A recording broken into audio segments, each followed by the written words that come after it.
Greetings, ponies and Pegasus, this is the Watchful Pony here, and welcome to my 500 subscriber special! Wow, 500 subs. I'm gonna be perfectly honest, I didn't even think I'd make it past 100. But apparently over 500 of you decided, yes, I want to see more from this man. Tell me when he has new stuff coming out. So it's time to celebrate, and after you guys voting, looks like we're looking at Lullaby for a Princess. Yay. Really, guys? Friendship is Witchcraft and Double Rainbow were both on the platter, and you chose this? Okay, I'm sorry. I don't want to sound ungrateful, and I don't want to sound like I hate this animation. Quite the opposite, actually. It's just that, well, okay, you know what, fuck it. Let's just get to the review proper. In honor of 500 subscribers, this is Lullaby for a Princess.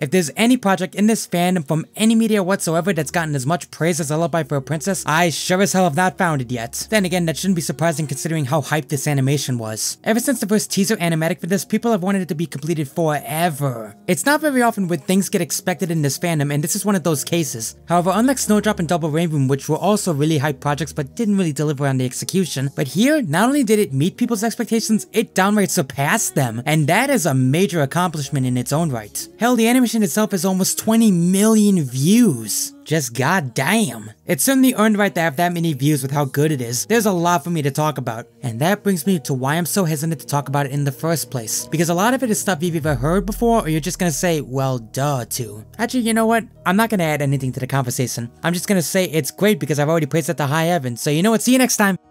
Once did a pony who shone like the I have just been informed by Kichi that if I don't at least try to talk about this animation, I will lose my bathroom privileges for the Secret Rift, so here we go! I suppose I should start with the fact that this is in fact based off a song of the same name called Lullaby for a Princess. Now the song is equally as powerful and amazing as the animation itself, as it deals with Princess Celestia having to banish her sister, and the instrumentations in it are amazingly crafted, and the singer elevates it to a whole nother level with some powerful lyrics. I was not just blowing smoke when I declared this the best brony song in the fandom, because it really is. So, Warpot Studios decided to make an animated music video for this song, and it took him literally years to finish this little beauty. And you know what? Every meticulous second perfectly shows that. For starters, there's the story. Yes, it's retelling the story from the song, and yes, it's basically about Luna's banishment, but it's told so well. It gets all the feeling, the emotion, and the power behind it. It's just as heart-tugging as it needs to be, and it's told with no dialogue. Don't get me wrong, there's the song playing, but that's not really dialogue. There's no spoken words throughout this whole thing other than the singing. And quite frankly, it doesn't need the dialogue because it's that much more powerful if it's just the singing. Hell, this puts the one we actually got in the show to absolute shame. But it doesn't just stop there because it's an animation, of course, and the animation is also done amazingly. I mean, just look at it, this looks beautiful. There is such a surprising amount of detail in every single frame of this. When Luna and Celestia feel sad, you friggin' feel it in the gut of your body because of how much detail they put into their faces when they cry or feel sadness. And that's a good thing because it adds to the story it's trying to tell. Heck, the only thing I really need to show to demonstrate that is this scene right here. That part where Celestia cries perfectly shows how detailed the animation is. Not to mention there's so many great after effects and special effects thrown in there, like this lighting effect when they beam struggle. Or heck, there's also the shading and the use of light. And the colors, they're just so vibrant. And correct me if I'm wrong, but this was 100% hand-drawn. No flash puppets whatsoever. And that's honestly a good thing because it makes the movements that much more smoother. It makes them flow like water, therefore making the fight scene feel more powerful as well. And all of this was animated by one guy. One friggin' guy! But what I love absolutely most about this animation is that it truly shows what this fandom is capable of. Not only does it show what all other animations are capable of in this fandom, but it shows everything great about the fandom and what it can accomplish. Because it doesn't just show the craft, it doesn't just show the commitment, it doesn't just show the love, it doesn't just show the spirit, it shows all of that and then some. Because I can feel everything, heart, mind, and soul was put into this. This is honestly what I want all other hyped up fan animations in this fandom to be like. I'm sick of these fan animations being hyped up and having amazing animation but flopping on the story department. We have great animators, they've proven that time and time again. They're not writers though, and this proves that you can tell a great story and still have great animation. It is possible. I know people are probably gonna say I'm being too harsh on stuff like Double Rainbow and Snowdrop, but I'm not doing it out of malice or to be some petty asshole. I'm doing it because I know this fandom could do better and I want it to do better. I wouldn't be a good reviewer or a good fan in general if I didn't point out how it could have been better. Pointing out the flaws in something doesn't make you an asshole or a nitpicker or whatever the fuck people want to call you. It makes you a true fan. And before people get the wrong idea, I'm not saying that people who think they are good and can't find flaws in something aren't true fans. That's not what I'm trying to say at all. I'm saying that it's our right and our privilege to criticize something, and if we want something to get better, we should exercise it. Within reason, of course. We obviously don't want a million biters running around the fandom. As long as you're doing it within reason, don't be afraid to challenge someone. Don't be afraid to demand better from someone. Anyway, now that that little rant's out of the way, all that being said,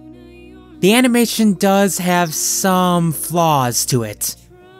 Nah, I'm just messing with you. Honestly, with how many times I've seen this, I can't find very many flaws with this outside of nitpicking in all honesty. And every time I do think about nitpicking, I feel like an asshole immediately afterwards. Yeah, sorry this one's a little bit shorter for a subscriber special, but honestly, there's only so many times I can say it's amazing. Which is why I'm gonna give this animation a 10 out of 10. And if you haven't watched it already, I should really get rescue services to rescue you from that rock you're living under. And next time guys, Season 7 is fast approaching. Now obviously I'm going to be doing reviews of Season 7, of course I am. However, I left Season 2 off on a bit of a bitter note with 2 negative reviews one after the other. So I'm going to go back for one more review during Season 2 to kind of make up for it. And then after that, it's pretty much just going to be a grab bag of whatever the hell I can think of. But until next time guys, I'm the Watchful Pony, and this is definitely why I brony. I'll see you guys next time.